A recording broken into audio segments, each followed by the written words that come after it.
ikan carut bakar sumbat. Bahan kita kisar bawang merah, bawang putih, serai, halia, sedikit daun ketumbar, 5 purut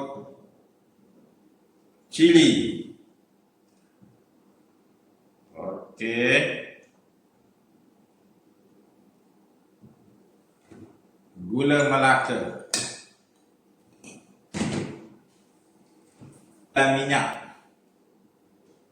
Ikan kering yang telah dikisar.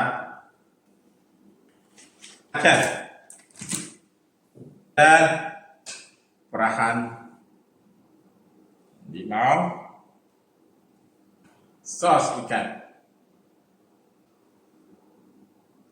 Gula ni sedikit saja, gula putih. Dan sedikit garam.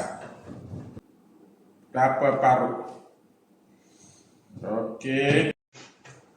Bahan-bahan tadi kita kisar halus. Kita kisar kasar sikit-sikit saja. Ikan tu kena letak garam jugalah. Dan sedikit kunyit. Tak letak kunyit pun tak apa jugalah. Saja nak bagi. Okey. Kita sumbat dengan bahan tadi. Kita sumbat. Sumbat kat perut. Kita sumbat kat perut.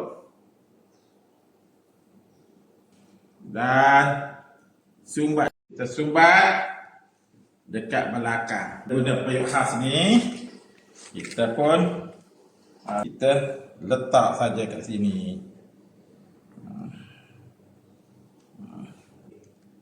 Bakar. Jom kita pun bakar. Periuk ni bagus untuk bakar. Lepas bakar, itu kita kalih-kalih. Macam dah panas sikit, kita kalih macam tu kan. Nanti sampai masak. Bila nak hampir masak tu, kita buka bagi udara keluar. Berbuka.